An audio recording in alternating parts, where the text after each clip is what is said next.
आणि आता पाहूयात सविस्तर विशेष। काँग्रेस नेते राहुल गांधी यांच्या भारत जोडो यात्रेला आता अखेरच्या टप्प्यात ती आलेली आहे। 19 जानेवारीला भारत जोडो यात्रा काश्मीरात पोहोचणार आहे, पण काश्मीरातील या यात्रेत महाराष्ट्रामधून संजय राऊतही सहभागी होणार आहेत। महाराष्ट्रामध्ये भारत जोडो यात्रेत सहभागी न झालेले राऊत आता जम्मू काश्मीरात जाऊन सहभागी होणार असल्याने सत्ताधाऱ्यांनी राऊतांवर टीकेची झोड उठवली आहे। राऊत भारत जोडोत सहभागी होणार, राहुल गांधींसोबत जम्मू काश्मीरात चालणार, संजय राऊत काँग्रेस धार्जिणे बनले, शंभूराज देसाईंचा राऊतांवर घणाघात।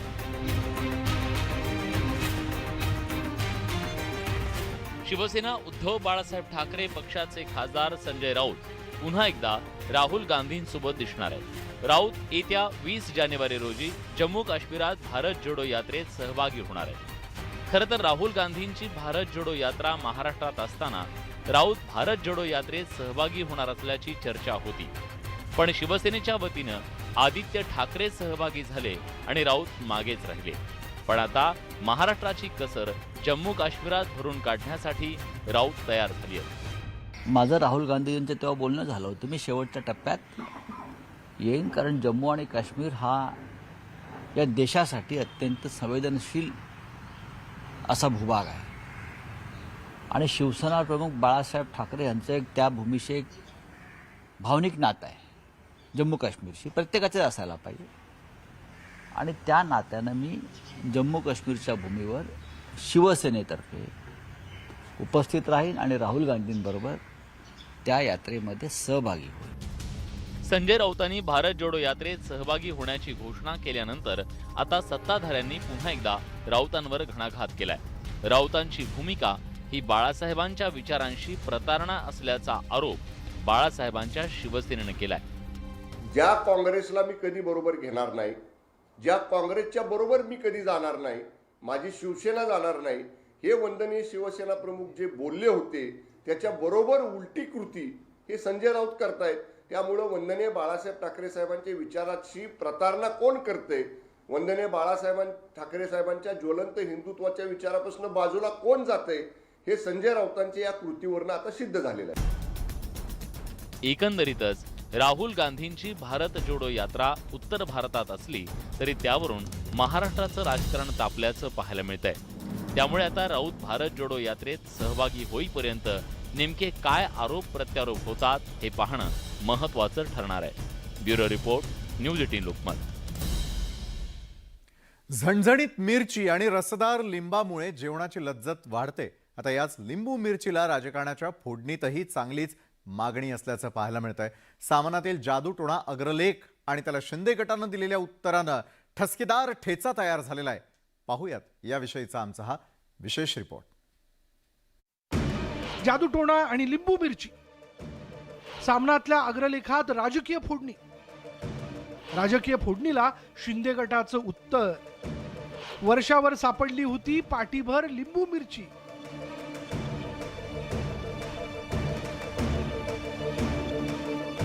लिंबू मिरची शिवाय जेवणाला गोडी येत नाही, त्यामुळे प्रत्येक भाजीत मिरची असतेच। मात्र आता लिंबू मिरची भाजीतच नव्हे तर राजकारणात आणि अग्रलेखातही वापरली जाते। संजय राऊतांनी त्यांच्या झणझणीत अग्रलेखात मिरचीचा जरा जास्तच वापर केलाय। सामनातल्या जादूटोणा या शीर्षकाखाली लिहिण्यात आलेल्या अग्रलेखातून लिंबू मिरची, रेडाबळी ही महाराष्ट्राची ओळख असता कामा नये अशी टीका करण्यात आली। महाराष्ट्राने अंधश्रद्धेविरुद्ध नेहमीच लढा दिला, मात्र आता जादूटोणा, करणी, टाचण्या, लिंबू मिरची अंधश्रद्धांना उभारी मिळताना दिसत असल्याचा टोला लगावण्यात आला। महाविकास आघाडीतील नेत्यांचे अपघात, घातपात, चौकशांची संकट यामागे मुख्यमंत्र्यांचं जादूटोणा प्रेम असल्याचा टोला अग्रलेखातून लगावण्यात आला। सामनामधील अग्रलेखातून जादूटोण्याचा छूछा आणि मिरचीचा तडका दिल्यानंतर बाळासाहेबांच्या शिवसेनेला ठसका लागला नसता तरच नवल। मग काय, ठसका लागलेल्या बाळासाहेबांच्या शिवसेनेनंही वर्षा बंगल्यावर किती मोठ्या प्रमाणात लिंबू मिरची सापडली होती याचा पाढाच वाचला। वर्षा बंगला जे माननीय मुख्यमंत्र्यांचं शासकीय निवासस्थान आहे, त्याच्यामध्ये आमचे मुख्यमंत्री माननीय शिंदे साहेब जेव्हा प्रवेश करायला जाणार होते आणि त्याच्या अगोदर जेव्हा त्या बंगल्याची साफसफाई केली तेव्हा तिथल्या लोकांनी सांगितलं पाटीभर पोतभर लिंबू मिरच्या तिथं सापडल्या. कदाचित त्याची आठवण संजय राऊतांना आत्ता झाली असेल.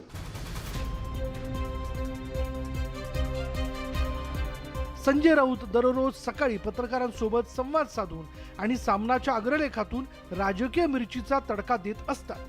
आता बाळासाहेबांच्या शिवसेनेनंही जशास तशी मिरची वापरून संजय राऊतांना जोरदार ठसका लागेल अशा पद्धतीने टोला लगावला. एकंदरीतच राजकारणात लिंबू मिरचीची मागणी वाढल्यानं आगामी काळात सामान्यांना मिरची महाग झाली तर नवल वाटायला नको. Bureau report, news 18 Lokmat. कोकणामधल्या मतदारांना आगामी काळात थोडा दिलासा मिळणार आहे, कारण दीपक केसरकरांनी आगामी लोकसभा निवडणुकीत नारायण राणे उमेदवार असतील तर त्यांचा स्वतः प्रचार करून त्यांना निवडून आणू असं वक्तव्य केलेलं आहे. आणि त्यामुळे कोकणातलं धुमशान यावेळी रंगणार नसल्याची शक्यता निर्माण झालेली आहे. केसरकर आणि राणेंमध्ये समेट. केसरकर करणार राणेंचा प्रचार. कोकणातल्या एका वादाला विराम. राणे कुटुंबावर जिल्ह्यात राजकीय दहशतवाद करत असल्याचा आरोप करणाऱ्या दीपक केसरकरांनी शरणागतीचं पांढरं निशाण फडकावलंय. आगामी लोकसभा निवडणुकीमध्ये युतीनं नारायण राणेंना तिकीट दिल्यास त्यांच्या प्रचारात दीपक केसरकर सहभागी होणार आहेत. लोकसभेला नारायण राणेंच्या पुत्राला आपणच पाडलं असं ठणकावून सांगणाऱ्या दीपक केसरकर यांच्या वक्तव्यानंतर आश्चर्य व्यक्त केलं जात आहे. राणेसाहेबांच्या बरोबर मी पूर्वीसुद्धा काँग्रेस आणि राष्ट्रवादी म्हणून एकत्र काम केलेलं आहे. आमचा वाद हा तत्वापुरता होता आणि त्यावेळेला सुद्धा सांगितलं की ह्या तत्वाच्या पलीकडे याच्यामध्ये कुठलाही व्यक्तिगत वाद नाही आहे. आमची युती भक्कम आहे. युतीचे जे कोण उमेदवार असतील ते आमचे उमेदवार असतील. आम्ही त्यांचा पूर्ण ताकदीने प्रचार करू आणि त्यांना निवडून आणू. 2 दशकांहून जास्त काळापासून दीपक केसरकर आणि नारायण राणे यांच्यात संघर्ष सुरू होता.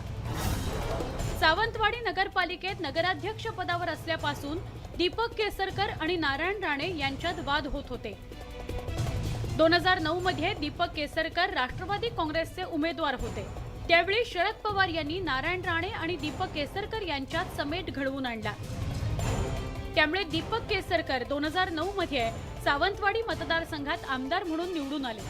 अर्थात त्यानंतरही केसरकर आणि राणे यांच्यातला संघर्ष थांबला नव्हता. परिणामी दीपक केसरकर 2014च्या विधानसभा निवडणुकीच्या आधी शिवसेनेत गेले. त्यानंतर केसरकरांनी राणे कुटुंबावर जिल्ह्यात दहशतवाद केल्याचा आरोप सातत्यानं केला होता. आता मात्र केसरकरांच्या भूमिकेमुळे राजकीय समीकरणच बदलली आहे. भाजप आणि बाळासाहेबांची शिवसेना या दोन्ही पक्षातली मैत्री दीपक केसरकरांच्या भूमिकेमुळे घट्ट होण्यास मदत होणार आहे. एकंदरीतच बदललेली समीकरणं सत्ताधाऱ्यांच्या पथ्यावर पडणारी आहेत. Bureau report, news 18 Lokmat. माजी मंत्री अर्जुन खोतकरांवरती जावई माझा भला असं म्हणण्याची वेळ आली आहे. खोतकरांचे जावई विजय झोल यांच्यावरती गुन्हा दाखल करण्यात आलेला आहे. पोलीस स्टेशनमध्ये परस्पर विरोधी तक्रारी दाखल करण्यात आलेल्या आहेत. तर अपहरण करून प्रॉपर्टी बळकावल्याचा आरोप उद्योजक किरण खरात यांनी केलाय. अर्जुन खोतकरांच्या जावयाचा झोल. खोतकर म्हणतात जावई माझा भला. प्रॉपर्टी बळकावल्याचा उद्योजकाचा आरोप. उद्योजकानं फसवणूक केल्याचा खोतकरांचा दावा. जावयाचा झोल की उद्योजकाचा कांगावा. क्रिकेटचं मैदान गाजवणाऱ्या विजय झोलच्या जालना शहरात दिवसभर झोल झपाटा सुरू होता. अर्जुन खोतकरांचे पारंपरिक राजकीय प्रतिस्पर्धी कैलास गोरंट्याल यांनी कार्यकर्त्यांसह पोलीस स्टेशनमध्ये जाऊन विजय झोलवर मोक्का लावत गुन्हा दाखल करण्याची मागणी केली. तर जावयासह 15 जणांवर गुन्हा दाखल झाल्यानं अर्जुन खोतकर ही पोलीस स्टेशनमध्ये दाखल झाल्यानं एकच गोंधळ उडाला. गोरंट्याल यांनी काही लोकांनी फायरिंग केल्याचा व्हिडिओही पत्रकार परिषदेत दाखवला. तर क्रिप्टोकरन्सीच्या माध्यमातून किरण खरातनं नागरिकांची 500 कोटींना फसवणूक केल्याचा आरोप अर्जुन खोतकरांनी केला. जे पैसे जमा केलं किरण खराचं नव्हतं. खरातकराला सांगितलं विड्रॉल कर, त्याने विड्रॉल केला आणि पैसे स्वतः झोल कंपनीने घेऊन घेतले. हे संपल्यानंतर त्यांचं पोट भरलं नाही, कारण खोतकरचे जावई आहे, एवढा थोडी लहान आहे तो. माझ्या अंदाजाप्रमाणे 500 कोटीच्या पुढचा हा घोटाळा आहे. या सर्व लोकांचे पैसे आमदार महाशयाने द्यावेत. अत्यंत मोठी व्याप्ती याची आहे. आणि खूप मोठा फ्रॉड आहे आणि त्यामुळं ही सर्व लोक आता बाहेर देशामध्ये पळून जाण्याच्या मार्गामध्ये आहेत. त्यामुळं तातडीनं सरकारने पावलं उचलले पाहिजेत, या लोकाला जेरबंद केलं पाहिजे. उद्योजक किरण खरात यांना क्रिप्टोकरन्सीच्या माध्यमातून 3 वर्षांपूर्वी आलिशान कार गिफ्ट मिळाली होती. त्यानंतर अनेकांनी क्रिप्टोमध्ये गुंतवणूक केली. त्यात खोतकरांचे जावई विजय झोल यांचाही समावेश होता. मात्र क्रिप्टोचे दर कोसळल्यानं विजयचं नुकसान झालं होतं. त्यामुळे विजय झोलनं अपहरण करून प्रॉपर्टी बळकावल्याचा आरोप किरण खरात यांनी केला. या प्रकरणी पोलिसांनी गुन्हे दाखल केले. मला पुणे येथून त्यांनी उचललं 4 तारखेला आणि जालन्याला ते मला घेऊन आले आणि माझ्या घर माझे जालन्यातले 4-5 प्लॉट हे त्यांनी बळजबरी माझ्याकडून म्हणजे बंदुकीचा धाक दाखवून त्यांनी रजिस्ट्री करून घेतली. क्रिप्टोकरन्सीच्या माध्यमातून त्यांच्यावरती झालेल्या व्यवहारापोटी ज्या धमक्या येत होत्या त्या संदर्भामध्ये गुन्हा दाखल करण्यात आलेला आहे आणि सदरचा गुन्हा हा कदीम जालना पोलीस ठाण्याला वर्ग करण्यात आलेला आहे.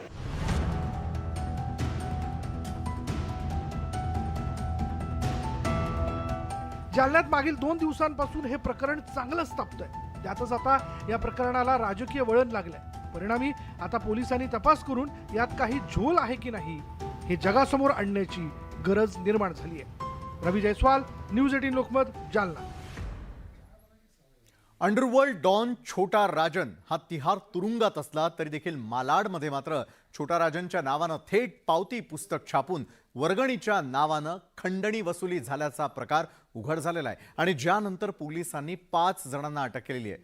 नेमकं काय घडलं जाणून घेऊयात आमच्या या विशेष रिपोर्टमधून. डॉन छोटा राजन तिहार जेलमध्ये, वाढदिवसाची तयारी मालाडमध्ये, पावती पुस्तक छापून खंडणी वसुली, खंडणी प्रकरणी 5 आरोपींना अटक.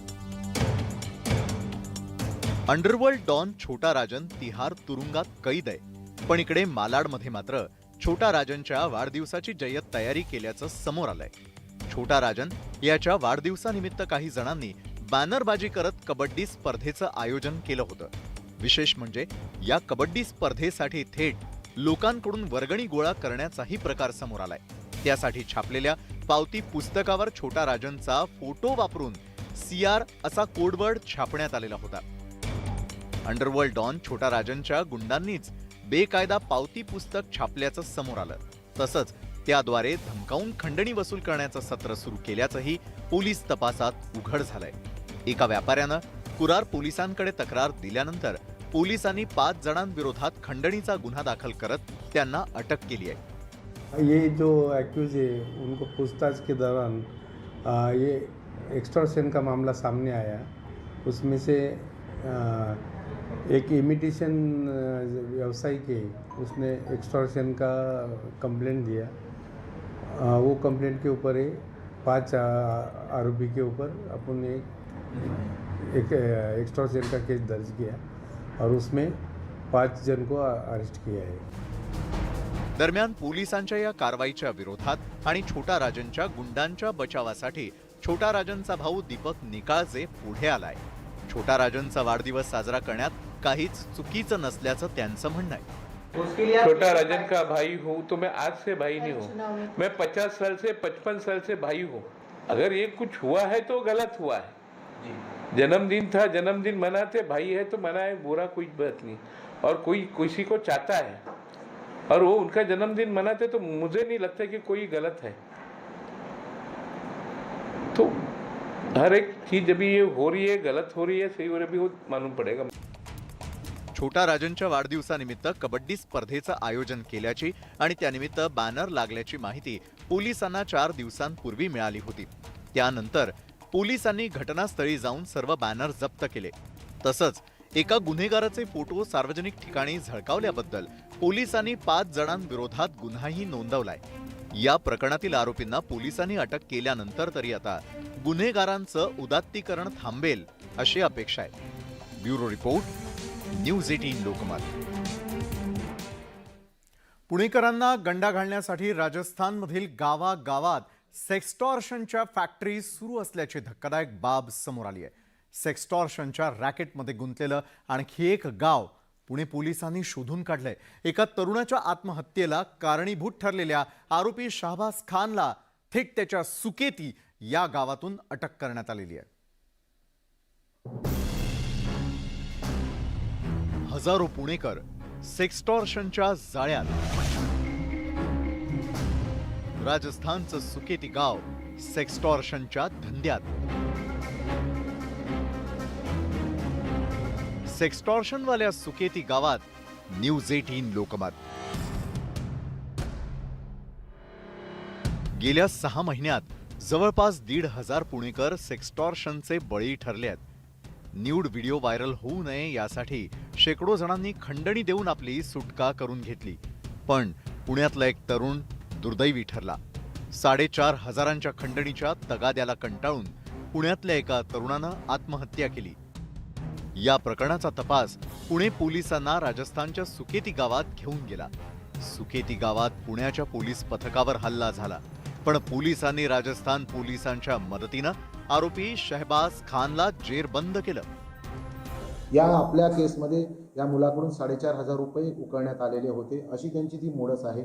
आणि जी आपली जी टीम गेली होती रायपूर सुकेती गावामध्ये, तर जी आरोपीकडनं प्राथमिक माहिती मिळालेली आहे त्यानुसार साधारण 2200 वस्तीचं गाव आहे आणि बहुतांशी लोक जे आहेत ते या प्रकारचंच एक्स्टॉर्शन करून पैसे कमवत आहेत. धक्कादायक बाब म्हणजे शिकल्या सवरलेल्या पुणेकरांना गंडा घालणारे हे आरोपी अवघे 5वी शिकलेत. आरोपींनी झारखंडच्या जामतारा जिल्ह्यात जाऊन ऑनलाईन फ्रॉडचं ट्रेनिंग घेतल्याची माहिती मिळाली आहे.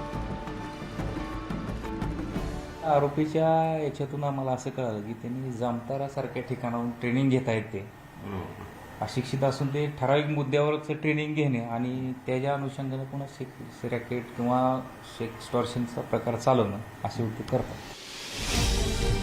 पुणेकरांना गंडवण्यासाठी राजस्थानमध्ये सेक्स्टॉर्शनच्या फॅक्टरी सुरू झाल्यात की काय अशी स्थिती आहे. यापूर्वी अलवर जिल्ह्यातल्याच गुरु कोठडी गावात सेक्स्टॉर्शनचं रॅकेट चालत असल्याची माहिती उघड झाली होती. आता सुकेती हे गावही सेक्स्टॉर्शनच्या धंद्यात असल्याचं समोर आलंय. कोणत्याही भावनांना बळी न पडता पुणेकरांनी सोशल मीडियावरती वावरताना अतिशय सावध राहण्याची वेळ आली आहे. चंद्रकांत फुंदे, न्यूज 18 लोकमत, पुणे.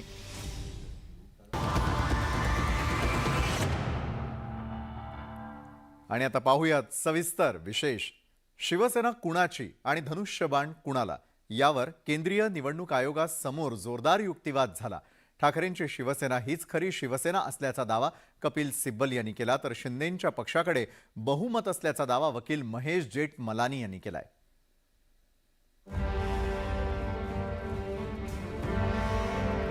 दिल्लीतील केंद्रीय निवडणूक आयोगात उद्धव ठाकरे आणि एकनाथ शिंदेंच्या बाजूने जोरदार युक्तिवाद करण्यात आलाय. ज्येष्ठ वकील कपिल सिब्बल यांनी आक्रमकपणे उद्धव ठाकरेंची बाजू मांडली. ठाकरेंची शिवसेना हीच खरी शिवसेना असल्याचा दावा कपिल सिब्बल यांनी केला. तसंच शिवसेनेतील फूट म्हणजे कपोलकल्पित असल्याचं त्यांनी आयोगाला सांगितलं. शिवसेनेतील फुटीचा पक्षावर कोणताही परिणाम झाला नसल्याचा दावा त्यांनी केला. आमदारांनी स्वतः पक्ष सोडला असून त्यावर सुप्रीम कोर्टाच्या निर्णयापर्यंत वाट पाहावी असाही युक्तिवाद सिब्बल यांनी केला. शिंदेंच्या पक्षातील कागदपत्रांमध्ये त्रुटी असून अनेक प्रतिज्ञापत्र बनावट असल्याचा आरोप सिब्बल यांनी केलाय. शिवाय धनुष्यबाण चिन्हाचा आत्ताच निर्णय करू नये असंही त्यांनी आयोगाला सांगितलं. निवडणूक आयोगानं सगळ्या बाजू तपासाव्यात, तसंच शिंदेंच्या सगळ्या कागदपत्रांची पडताळणी करण्याची मागणी सिब्बल यांनी केली. होना क्या है भैया, कुछ होता है, अदालत में बहस होती है, तो अदालत जारी है. लेकिन कहा गया था कि आज डिसीजन आ सकता है. आज डिसीजन हुआ सर? मुझे नहीं पता, उनसे पूछिए, मैं क्या कह सकता हूँ इसमें. लेकिन आपने क्या दलील दी सर? आपने दी दलीलें. नहीं, पिछली बार महेश जेठमलानी ने कहा था कि पूरी बोगस है शिवसेना, इस तरह से जो कहा था. महेश जेठमलानी साहब बड़े वकील हैं, वो कुछ भी कह सकते हैं. कपिल सिब्बल यांच्या या युक्तिवादानंतर महेश जेठमलानी यांनी एकनाथ शिंदेंची बाजू निवडणूक आयोगासमोर मांडली. शिवसेनेतून एखादा मोठा गट लोकप्रतिनिधींसह बाहेर पडला असल्याचं जेठमलानी यांनी सांगितलं. शिंदेंकडे संख्याबळ असल्यानं निवडणूक आयोगानं लवकरात लवकर निर्णय घ्यावा असा आग्रह जेठमलानी यांनी धरला.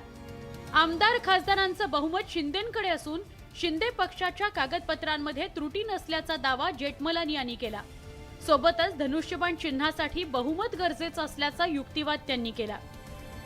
त्यांचा एक सबंध मुद्दा होता की जोपर्यंत सुप्रीम कोर्टामध्ये डिस्क्वालिफिकेशन पेटिशन्स डिसाईड होत नाही तोपर्यंत इथे प्रोसिडिंग्स पुढे घेऊन जाता कामा नाही. पण आता हे सगळे मुद्दे ते त्यांचे आर्ग्युमेंट्स अजूनही चालू आहे. नेक्स्ट डेट फ्रायडेला आहे, ज्यांनी राहुलजी असं आता बोलले, त्यांनी 2 तास अजून मागितलेत. एकदा फ्रायडेला त्यांचे आर्ग्युमेंट्स कन्क्लूड झाले की आपल्याला क्लॅरिटी येईल की त्यांचे काय सगळे मुद्दे आहेत आणि लवकरच इलेक्शन कमिशन, माननीय इलेक्शन कमिशन निर्णय देतील अशी सगळ्यांची अपेक्षा आहे. जेठमलानी यांच्या या युक्तिवादानंतर पुन्हा एकदा कपिल सिब्बल यांनी निवडणूक आयोगासमोर ठाकरेंची बाजू मांडली. शिंदेंचा गट शिवसेनेच्या घटनेला आव्हान देऊ शकत नाही. निवडणूक आयोगानं कागदपत्रांची छाननी करून सत्यता तपासावी, तसंच सत्यता तपासण्यासाठी ओळख परेड करावी अशी मागणी सिब्बल यांनी केली. आमदार पक्ष चिन्हावर निवडून आले असून लोकप्रतिनिधी आणि पक्ष वेगळा असल्याचा दावा कपिल सिब्बल यांनी केला. पक्षात असताना शिंदे गटानं आक्षेप का घेतला नाही? शिंदे समर्थकांनी शिवसेनेचा लाभ घेतल्याचा युक्तिवाद सिब्बल यांनी केला. येत्या शुक्रवारी निवडणूक आयोगात पुढची सुनावणी होणार आहे. दोन्ही बाजूचा युक्तिवाद आणि कागदपत्र पाहून निवडणूक आयोगाला निर्णय घ्यावा लागणार आहे. नवी दिल्लीहून प्रशांत लीला रामदाससह bureau report, news 18 Lokmat. Nagpur शिक्षक मतदारसंघामध्ये एकीकडे नाकाडेंच्या माघारीमुळे उद्धव ठाकरेंच्या पक्षात नाराजीचे सूर उमटू लागलेले आहेत. मात्र शिवसेनेनं काँग्रेससाठी माघार घेतलेली आहे की शिक्षक भरतीसाठी असा प्रश्न निर्माण झालेला आहे. कारण शिवसेनेनं शिक्षक भरतीच्या उमेदवारासाठी निवडणुकीतून माघार घेतल्याचा दावा केला. आमदार कपिल पाटील यांनी हा दावा केलेला आहे. नागपूर शिक्षक मतदारसंघात शिवसेना उद्धव बाळासाहेब ठाकरे पक्षानं निवडणुकीतून माघार घेतल्यानं पक्षातील मतभेद चव्हाट्यावर आले. ठाकरेंच्या पक्षाचे उपजिल्हा प्रमुख दिलीप माथनकर यांनी पक्षाला जय महाराष्ट्र केलाय. माथनकर हे उद्धव ठाकरेंचे निष्ठावंत शिवसैनिक म्हणून ओळखले जायचे. नाकाडेंच्या माघारीनं ठाकरेंच्या पक्षात राजीनामा सत्र सुरू होण्याची शक्यता वर्तवली जाते. काल जो अचानक वरच्या सिस्टीमनी जो काही वेळेवर निर्णय घेऊन अधिकृत उमेदवाराला जो माघार घ्यायला लावली ते मला काही रुचलं नाही, म्हणून मी माझ्या पदाचा राजीनामा दिलेला आहे. नागपूर शिक्षक मतदारसंघात ठाकरेंच्या पक्षानं माघार घेतल्यानं काँग्रेससाठी हा मतदारसंघ सोडल्याचं जवळपास स्पष्ट झालंय. या मतदारसंघात काँग्रेसनं विदर्भ माध्यमिक शिक्षक संघाच्या सुधाकर आडबाले यांना पाठिंबा जाहीर केलाय. सुनील भाऊंनी सांगितल्याप्रमाणे निर्णय झालेला आहे. 22 तारखेपासून प्रचाराची सुरुवात होईल आणि 100% अडबाले, सुधाकर अडबाले निवडून येतील. काँग्रेसचा पाठिंबा, महाविकास आघाडीचा पाठिंबा हा सुधाकर अडबालेंना मिळाला पाहिजे ही भावना होती. आणि आता काही झालं तरी आम्ही 22 तारखेपासून सुधाकर अडबालेचा प्रचार करणार म्हणजे करणार, आमचं ठरलं. काँग्रेससाठी नाकाडेंनी माघार घेतल्याचं सांगितलं जात असलं तरी शिक्षक भारतीचा दावा काही वेगळाच आहे. ठाकरेंच्या पक्षानं झाडेंसाठी आपली उमेदवारी अर्ज मागे घेतल्याचा दावा केलाय. शिक्षक भारतीचे आमदार कपिल पाटील यांनी हा दावा केलाय. शिक्षक भारतीनं राजेंद्र झाडेंना निवडणुकीच्या रिंगणात उतरवलंय. संजय राऊत यांचा मला काल फोन आला होता आणि त्याने विचारलं की काय करायचं. मी त्यांना विनंती केली की तुम्ही उमेदवार मागे घेतला तुमचा शिवसेनेचा तर राजेंद्र झाडे सर यांच्यासाठी ही लढत सोपी होईल. त्यामुळे मी थोड्या वेळाने सांगतो इतरांशी बोलून. परत आमचा फोन झाला तेव्हा संजय राऊतांनी सांगितलं की आम्ही म्हणजे शिवसेनेचा उमेदवार मागे घेतो आहोत. नागपूर शिक्षक मतदारसंघात एकूण 22 उमेदवार निवडणुकीच्या रिंगणात आहेत. भाजपनं नागपुरात शिक्षक परिषदेच्या नागो गाणार यांना पाठिंबा जाहीर केलाय. त्यामुळे इथं चुरशीची लढत होण्याची शक्यता वर्तवली जाते. Bureau report, news 18 Lokmat. Shiv Sena कुणाची यावरून कायदेशीर लढाई सुरू असतानाच राजकीय नेत्यांमध्ये वाकयुद्ध रंगल्याचं पाहायला मिळतंय. वनमंत्री सुधीर मुनगंटीवार यांनी शिवसेनेवरच्या हक्कावरून उद्धव ठाकरेंना डिवचलंय.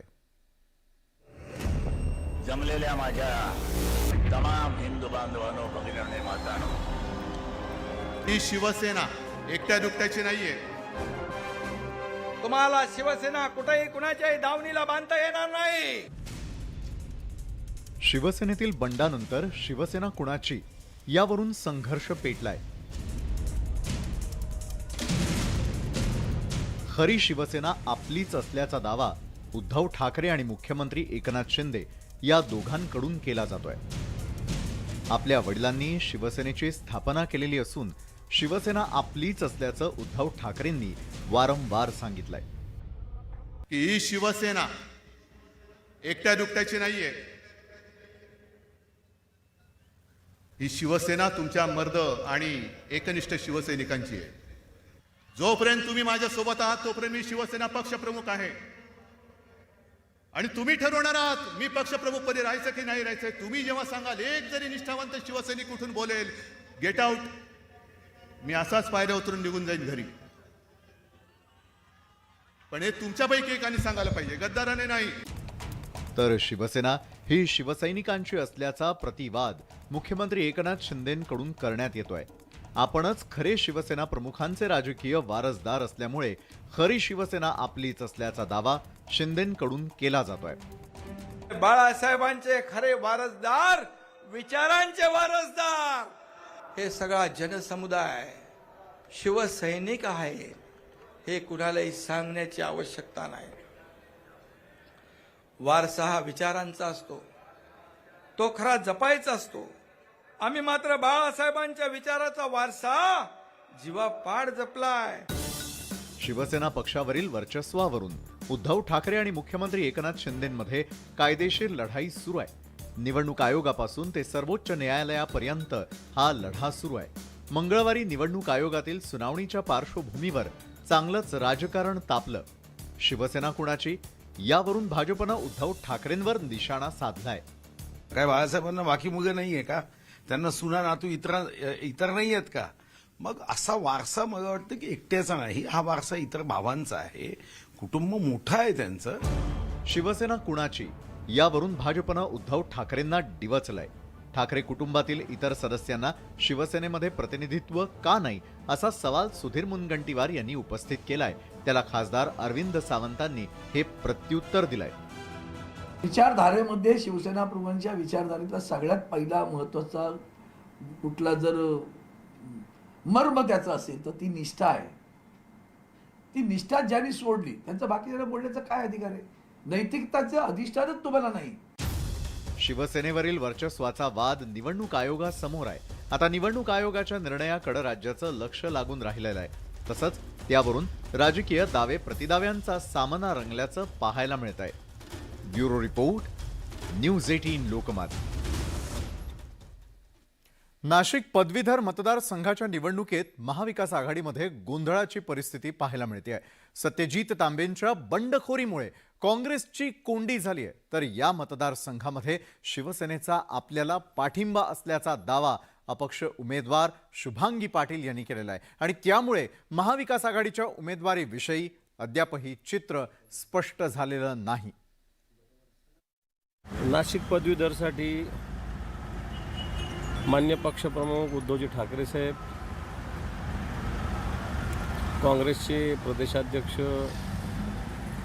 नाना पटोले यांनी कालच महाविकास आघाडीचे उमेदवार म्हणून शुभांगीताई पाटील यांच्या नावाची घोषणा केलेली आहे. मवियामध्ये गोंधळात गोंधळ. माननीय उद्धव साहेबांशी माझी चर्चा झाली. राऊत साहेबांनी जो विश्वास दाखवलेला आहे, शिवसैनिकांचा विश्वास आहे. नाशिक पदवीधरचा घोळ कायम. नक्की आघाडीचा उमेदवार कोण ह्याच्याबद्दलची चर्चा होणार आहे. नाशिक पदवीधर मतदारसंघातील मवियाचा घोळ काही सुटायचं नाव घेत नाही. काँग्रेसचे अधिकृत उमेदवार सुधीर तांबेंच्या बंडखोरीमुळे या मतदारसंघात काँग्रेसची मोठी कोंडी झाली आहे. खरं तर हा काँग्रेसचा पारंपरिक मतदारसंघ म्हणून ओळखला जातो. गेली 3 टर्म काँग्रेसच्या सुधीर तांबे यांनी या मतदारसंघाचं प्रतिनिधित्व केलं.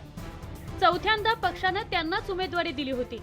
मात्र त्यांनी पुत्रप्रेमापोटी ऐनवेळी निवडणुकीतून माघार घेत मुलगा सत्यजितसाठी मार्ग मोकळा केला. काँग्रेस बंडखोरीच्या धक्क्यातून सावरण्यापूर्वीच या मतदारसंघावर शिवसेनेनं दावा ठोकलाय. अर्ज मागे घेण्याच्या दिवशी अपक्ष उमेदवार शुभांगी पाटील यांनी आपल्याला मवियाचा पाठिंबा असल्याच्या दाव्याचा पुनरुच्चार केला. मी आमच्या माननीय उद्धव साहेबांशी माझी चर्चा झाली. राऊत साहेबांनी आत्ताच तुम्हाला तुमच्याच माध्यमाने सांगितलं, राऊत साहेबांनी जो विश्वास दाखवलेला आहे, शिवसैनिकांचा विश्वास आहे. नाना पटोले साहेबांशी माझी चर्चा चालू आहे, अजितदादांशी माझी चर्चा चालू आहे, माननीय आमचे जयंत पाटील साहेबांची चर्चा आहे. नक्कीच एक सामान्य कार्यकर्त्याला घराणेशाही लोटून न काम करणाऱ्याला त्यांनी विश्वास आता दाखवला नाही. पहिली महिला पदवीधर आमदार कोण देईल तर महाविकास आघाडी जनता देईल. विधान परिषदेचे विरोधी पक्षनेते अंबादास दानवे यांनीही शुभांगी पाटील मवियाच्या उमेदवार असल्याचा दावा केला होता. काँग्रेसनं मात्र यावर अद्याप मौन सोडलेलं नाही. सुधीर तांबे आणि सत्यजित तांबे या पिता पुत्रांवर निलंबनाची कारवाई काँग्रेसकडून करण्यात आली आहे. पण उमेदवारीबाबत काँग्रेस अद्याप मूग गिळून गप्प आहे. त्यामुळे इथल्या उमेदवारीविषयी संभ्रम वाढलाय. काँग्रेसनी तिथं दोन्ही म्हणजे सत्यजितला पण आणि डॉक्टरांना पण मला वाटतं कार्यवाही केलेली आहे त्यांच्यावर. त्याच्यामुळे आता तिथं नक्की आघाडीचा उमेदवार कोण ह्याच्याबद्दलची चर्चा होणार आहे. काँग्रेसची त्याच्याबद्दलची काय भूमिका आहे हे नक्कीपणे लक्षात घेऊनच आम्हाला पुढचे निर्णय घ्यावे लागतील. तर त्याच्यावर होईल ना पुन्हा एकदा. शेवटी महाविकास आघाडी म्हणून लढायचं असेल तर ते निश्चितपणे त्यावर अशी भाष्य बाहेर न करता महाविकास आघाडीच्या नेत्यांनी एकत्रित बनवून द्यावं ठरवलं पाहिजे. नाशिक पदवीधर मतदारसंघात महाविकास आघाडीत गोंधळाची स्थिती असल्याचं पाहायला मिळत आहे.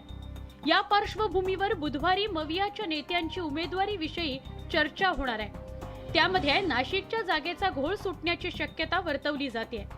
एकीकडे काँग्रेसचा गोंधळात गोंधळ कायम आहे, तर इकडे भाजपनंही नाशिक पदवीधर मतदारसंघात अद्याप कुणाला पाठिंबा दिलेला नाही. सत्यजित तांबेंना भाजपकडून पाठिंबा दिला जाण्याची दाट शक्यता आहे. त्यामुळे मवियाच्या घोषणेनंतरच भाजप आपला पत्ता उघड करण्याची शक्यता आहे. Bureau report, news 18 Lokmat. इटलीचा मोस्ट वॉन्टेड माफिया माटेओ मेसिना डेनारोला याला पोलिसांनी अटक केलेली आहे. इटालियन पोलिसांसाठी हे खूप मोठं यश आहे. पोलिसांनी डेनारोलाला सोमवारी सिसिली इथल्या रुग्णालयामधून अटक केलेली आहे. डेनारो गेल्या 30 वर्षांपासून फरार होता आणि संपूर्ण इटलीमधील पोलीस त्याचा शोध घेत होते. डेनारोची अटक आता इटलीतील माफिया सिंडिकेटला खिळखिळं करण्याच्या इटालियन पोलिसांच्या कारवायांचं एक महत्त्वाचं पाऊल मानलं जात आहे. क्रूरकर्मा माफिया डॉन गजा आड. 30 वर्ष पोलिसांना दिला गुंगारा. अखेर माफिया डॉन डेनारो सापडलाच. पोलिसांनी डॉन डेनारोला ठोकल्या बेड्या. संघटित गुन्हेगारी ही इटलीमध्ये मोठी समस्या आहे आणि या समस्येचं मूळ ज्याला मानलं जातं तो इटलीतील मोस्ट वॉन्टेड माफिया माटेओ मेसिना डेनारो आता गजाआड गेलाय. गेल्या 30 वर्षांपासून या क्रूरकर्मा माफियाचा इटालियन पोलीस शोध घेत होते, पण डेनारो पोलिसांच्या हाती लागत नव्हता. अखेर 30 वर्षांनंतर पालेर्मो मधल्या एका रुग्णालयातनं पोलिसांनी डेनारोला ताब्यात घेतलंय. Oggi, 16 gennaio 2023, i carabinieri del ROS, del GIS e dei comandi territoriali della Legione Sicilia, nell'ambito delle indagini coordinate dalla Procura della Repubblica di Palermo, hanno tratto in arresto il latitante Matteo Messina Denaro all'interno di una struttura sanitaria dove si era recato per sottoporsi. डेनारोच्या अटकेनंतर नागरिक आता आनंद व्यक्त करतायत. डेनारो हा मूळचा पश्चिम Sicily मधल्या केस्टेल वेट्रानो शहराचा असून तो माफिया बॉसचा मुलगा आहे. डेनारोला महागड्या आणि आलिशान कार्सचा आणि महागडे सूट आणि रोलेक्सची घड्याळ घालण्याचा शौक आहे. डेनारोनं 90च्या दशकात संपूर्ण इटलीमध्ये आपली मोठी दहशत निर्माण केली होती. माफिया डॉनचाच मुलगा असल्यानं अनेक अवैध धंद्यांमध्ये त्याचा सक्रिय सहभाग होता. 1992 मध्ये डेनारोनं माफिया विरोधी वकील जिओवानी फाल्कोन आणि पाओलो बोर्सेलिनो यांची हत्या केली. या घटनेनं संपूर्ण देश हादरला. त्यानंतर डेनारोच्या शोधामध्ये देशभरात छापेमारी सुरू झाली. 1993 मध्ये रोम, फ्लोरेन्स आणि मिलान या शहरात झालेल्या बॉम्बस्फोटांमध्ये डेनारो मास्टर माइंड आहे. या बॉम्बस्फोटांमध्ये 10 जणांचा मृत्यू झाला होता. या प्रकरणी डेनारोला जन्मठेप शिक्षा सुनावण्यात आलेली होती. डेनारोवर 90च्या दशकात आणखी अनेक हत्यांचा आरोप आहे. 1993 मध्ये डेनारोनं त्याच्या विरोधातल्या पुराव्यांवरनं एका व्यक्तीच्या 12 वर्षांच्या मुलाचं अपहरण केलं होतं. 2 वर्ष कैदेत ठेवल्यानंतर मुलाची हत्या करून त्यानं मृतदेह ऍसिडमध्ये टाकला होता. डेनारोच्या अटकेनंतर स्थानिकांनी पोलिसांची हस्तांदोलन करत त्यांचं अभिनंदन केलं आणि यावरूनच इटलीमधल्या डेनारोच्या दहशतीचा अंदाज बांधता येऊ शकतो. इटलीच्या पंतप्रधान जॉर्जिया मेलोनीही सिसिलीमध्ये पोहोचल्यात आणि तिथं त्यांनी पोलीस प्रमुखांची भेट घेत त्यांचं अभिनंदन केलंय. डेनारोची अटक ही इटलीतील माफिया सिंडिकेट संपवण्याच्या दृष्टीनं एक महत्त्वाचं पाऊल आहे, एवढं मात्र नक्की. Bureau report, news 18 Lokmat. तर संपूर्ण दिवसभरात आणखी काय काय घडलंय महत्त्वाचं आणि विशेष जाणून घेणार आहोत एका छोट्याशा ब्रेक नंतर.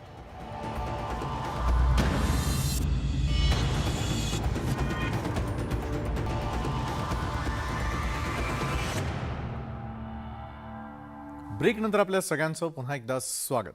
भारताचा मोस्ट वॉन्टेड गुन्हेगार आणि लष्कर-ए तय्यबाचा अब्दुल रहमान मक्कीला आंतरराष्ट्रीय दहशतवादी घोषित करण्यात आलेला आहे. 26/11च्या मुंबई हल्ल्यामध्ये मक्कीचा हात असल्याचं यापूर्वीच उघड झालेलं आहे आणि मक्कीला दहशतवादी घोषित केल्यामुळे त्याच्या विदेशातील संपत्तीवरती आता टाच येणार आहे.